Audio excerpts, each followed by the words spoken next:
What's shaking, Chewie Nation? ChewbaccaLemma here, back with another Madden 18 Ultimate Team video. Today we're talking about how to fix Ultimate Team. Before we get into that, I just want to let you guys know, I was on Muthead. I'm going to leave a link down below. I did a podcast over there. I hope you guys do enjoy. Talked a lot of stuff Ultimate Team. Talked about sniping. Talked about a lot of different stuff. Not all sniping related stuff as well. I'll leave a link down below. Check it out. It's a podcast. I think it's like 40-ish minutes, a little more. I'm not sure. You know, just any feedback would be great. They're trying it out. It was episode 1, and I was on it, which is pretty nuts. All right, let's get into this video. All right, before, as a teacher, I learned before, you go in and say, what they can, do better. You go ahead and say what they do well. So what does Ultimate Team do well? The first thing, as a grinder, I think it's great. I think they have a really good system in place to be able to grind. And I don't know if it was meant by design, but they haven't changed it. And I'm going to go ahead and say, well done on the auction house. The auction house is a wonderful way to grind. And hopefully they don't change it. It allows for the people that don't spend money to get a good team. The people that do spend money, they can open up packs. The people that don't spend money can also get a good team. As you see, 90 overall, I got a good team without spending money. I love the auction house. I love that you can, be able to pick up a few thousand coins pretty easily at any time. Like, it's absolutely wonderful. The auction house has evolved. You may argue it's not quite as good as it was in the past with all these different, I don't know if that really has helped a bunch of these qualities. I think it's kind of hurt it a little bit overall, but in the end, I think that it's still really good. It's the best auction house I've ever seen in any game. It's live. You got Muthead too that you can check prices. Everything is so good about this auction house. It's so quick. It loads fast. If you got a quick internet, you can boom, boom, boom, boom. It's absolutely wonderful. The auction house, 10 out of 10 in my opinion, and maybe 9.5 out of 10. It is so good. The auction house, don't touch it, is wonderful. The next thing that they've done really well, overall, I would say, is Gauntlet Unleashed. I love Gauntlet Unleashed. I've done it almost every week. And I think most people do enjoy Gauntlet Unleashed. Yeah, they're full games. Like, the first few are pretty short. It does take a little bit of time, but you get a guaranteed 85 plus auctionable or 88 plus non-auctionable. And I think that's absolutely amazing. You play a total of 9 games. A lot of it's decently short. And if you don't like grinding the auction house, the solos do give you a way where you can build up a pretty good team without even having to grind the auction house. 88 plus if you want non-auctionable. 85 plus still a good overall. You could hit something really good in that. Gauntlet Unleashed, to me, I love it. I think it was definitely received well. I think this is going to come back. I think they'll keep making it better. I really am feeling it. Gauntlet Unleashed, thumbs up. And the final thing I'm going to talk about what they have done well. None of those other things they haven't done well, but before I get into the discussion on things that they could improve on, which will be much more in-depth, I promise, this is the last one. Legends. I think overall the Legend lineup they have come out so far has been absolutely wonderful. I'm looking at it right now. You can see it. Earl Campbell, Ronnie Lott, Walter Jones, Eric Allen, Andre Reed. Like, this is actually an amazing... they got Ed Reed. I think this is the best Legend lineup that I've seen. I could be wrong, but I think it's 100% absolutely amazing. A lot of these Legends we've seen before, some of these we haven't, which I think is awesome. I love the beginning Legends. I thought were really good.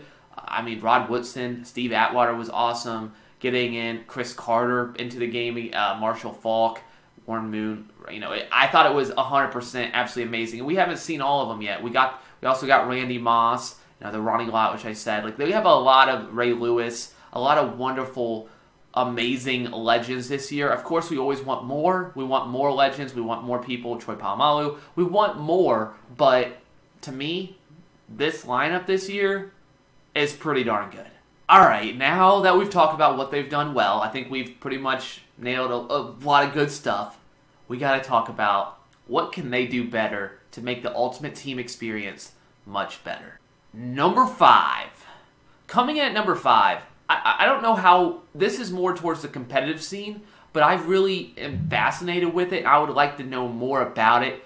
I think as a gamer, especially if they go into the competitive side, we need to know, and I know they know this, what the thresholds actually are and what every stat actually does, if it does anything. Because I truly believe that there are stats on the back of the card that do nothing. They actually do nothing. And I also believe that there are stats that we really don't know exactly what it does. It probably does something, but we don't really know. If you think about last year, awareness, pretty much useless unless it was offensive lineman, and play rec was basically a defensive stat. And then this year what they did was they just made every card have the same play rec and awareness. So it basically is saying that a lot of times awareness doesn't matter. I mean, they basically are admitting that awareness doesn't even matter, and it may affect the overall, but it actually doesn't matter for most of these cards. Or play rec really doesn't matter, depending on which one kind of card it is. Maybe for offensive lineman, play rec doesn't mean anything. For anybody else, maybe awareness, like last year. Like, doesn't really matter. It affects overall, but it really doesn't do anything towards the card. What I would really like to see is what exactly these thresholds are. Some of these are easy to find out. Zone. The 91 zone was pretty easy to lab. Figure out that was actually, the threshold. But other thresholds are not easy. Or animations, like find out when you get better animations. Offensive linemen, how are you supposed to, going up against, there's so many different scenarios to figure out what exactly is doing what. And I just feel like we need more information on what does what, and then what we can improve on to make our team better, actually make it better, especially in the competitive side. And I'm not a competitive player by any stretch. I'm not very good, but I think that thresholds, we need to know more. Overall stats, we need to know more. Coming in at number 4. Number 4 is power-ups. Now, this could be one. This may not even make you a list. Maybe you didn't even think about it. But power-ups really need they need to work on them. Now, I have done a lot of power-ups, a lot of NAT stuff. Some of the stuff wasn't even NAT. I actually just did it because I wanted to power it up because I'm silly and I really like the guy, So I'm looking at Jarvis Landry here. And this is true on a lot of cards. There's a few exceptions. T.Y. Hilton, I think. Maybe not. I'm not. Stephon Diggs, I know for sure. There's a few other ones that I know Stephon Diggs for sure, that when you power them up, they actually get some pretty big upgrades. Most of the power-ups are just a few +1s, and I think that's a little bit troublesome for when you get especially if you're putting in a card that is auctionable, and then you get somebody back that's non-auctionable, and you get a few +1s. Now, some of these, you do get the red Kim. This Jarvis Landry now has Playmaker, which is nice. If you get Unfakeable Kim, that's really big right now. So that's good. But to think about just getting a few +1s, not even a bunch. A lot of times it's just, maybe not a handful, but a few +1s, and then you get it back, and it's non-auctionable, and you have to put all that coins in to be able to get to this point. I feel like all they have to do to fix it is just give us more stat increase. +2s, really. Just do +2s. Maybe throw in a few +3s. Look at Stephon Diggs. Power up from his original card to his power up. That is what I think they should. That's what all power ups should look like. I don't know why they did that with Stephon Diggs, if that was a mistake or if they meant to do that. Stephon Diggs, I think, is a great example of what they should do with all power ups to make it worth it. And then it credits those. I mean, you have a better card if you power it up, legitimately better. And if you don't power it up, you can still sell it or whatever you want to do with it. Just not put the coins into it. But power ups for me, honestly, I could make a case this being maybe not number 1 because I don't think this is a big crux issue with Ultimate Team. But I think it could be a little bit higher. I think they could rework these a little bit. What do you guys think? Number 3. Number 3, I'm going to clunk a few things together because I think they all kind of go together. First, Weekend League. Weekend League, I think, needs a big rework. I think 25 games is a little much. I would prefer it to go down to 20. I think that's still a lot, but I think that would be a nice compromise.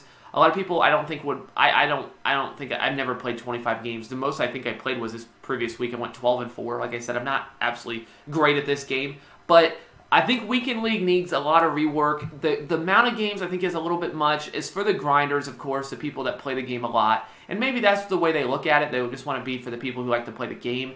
But with that, the rewards need to be better, and I'm going to go so far to say, okay, first place is 250,000 in some packs.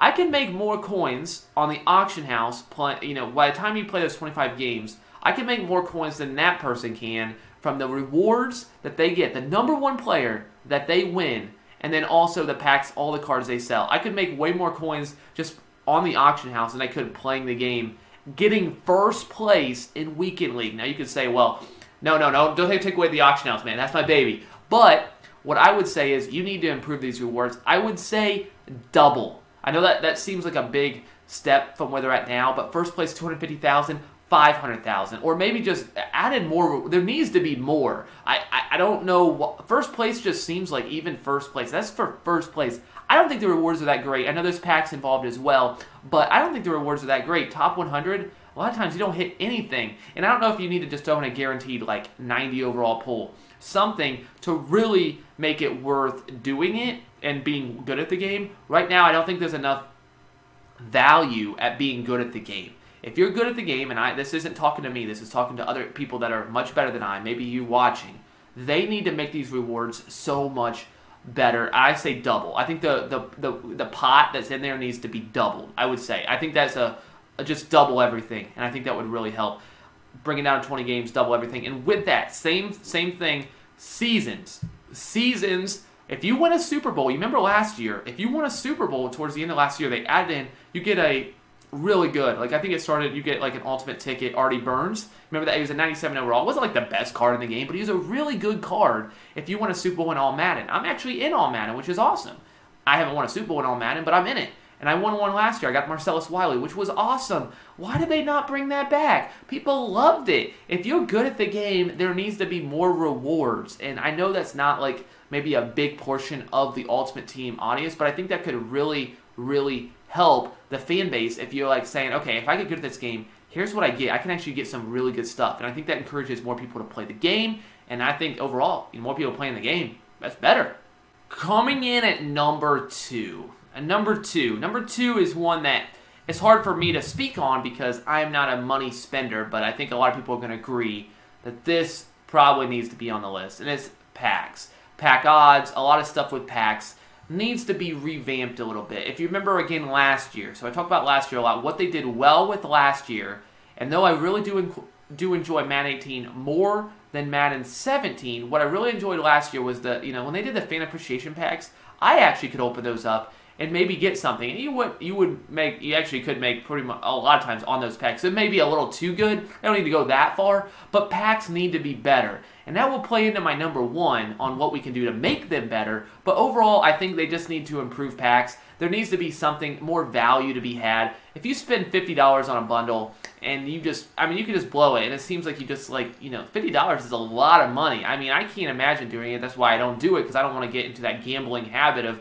open up packs and just keep opening them until I hit something. So I don't do it. There is a lot of things they could do to make packs more. I have a suggestion, which I've talked about before on my number 1 on how they can make packs better without really revamping anything. But for me, maybe those overalls, just enhance them a little bit to hit those high overalls. We really need more payout. What do you think the percentage of payout is on a pack if you sold everything? Like, how much do you think you get back? 50%? No, probably not, right? Like, I don't know if you get 30%. Like, if you think of the worst odds you can get are, like Keno on playing the lottery is like 50% payout. A scratch-off ticket, 70% payout. Vegas slots, like 90-some% payout. This, I feel like at least you should probably think it should at least be 50%, 70%, maybe even higher. I mean, they're still obviously going to make a ton of money, but if the packs are better, that means more people open up packs. People that don't spend money, maybe you start getting them to spend a little bit of money. And I'm not for that because I don't spend money, but if the packs are better, you can maybe get some more people to open them. Number 1. Now this is going to be debatable. You're like, wait, this is something that I'm really passionate about, and that's why it's for me number 1. No, it's not NAT stuff. You got to argue that should have been on the list. I understand. For me, it hasn't been too big of an issue.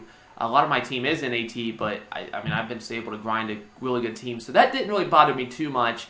Number 1, something very close to me. When I first got into Ultimate Team, I want to say it was like Madden 13.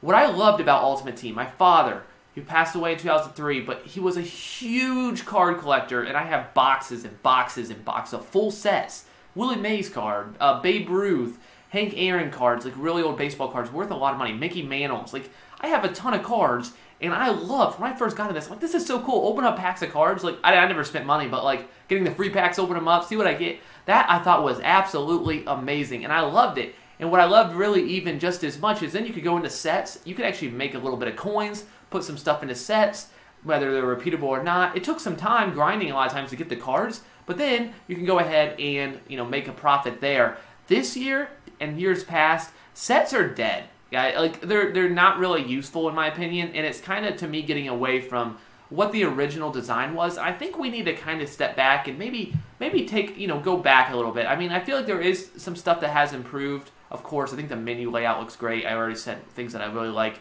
about the game. I think there has been improvement, but with me, sets have taken they've went way back. And I think, to me, if you fix sets, you can fix packs without much changing. All you have to do is make sets more valuable. What they did back in Madden 13, I want to say, I'm fused Maddens together, but this is what I remember. I think it was Madden 13, the first year I did it, when they would come out with a set. Like, I remember Jimmy Clausen. I don't know what set it was. It might have just been like a quarterback set. Whatever it was, it probably was, because he was a silver. He was worth so much. People, you couldn't trade, you couldn't sell him for like $1 million, 10 million coins at the time. You could only sell him for like 30,000.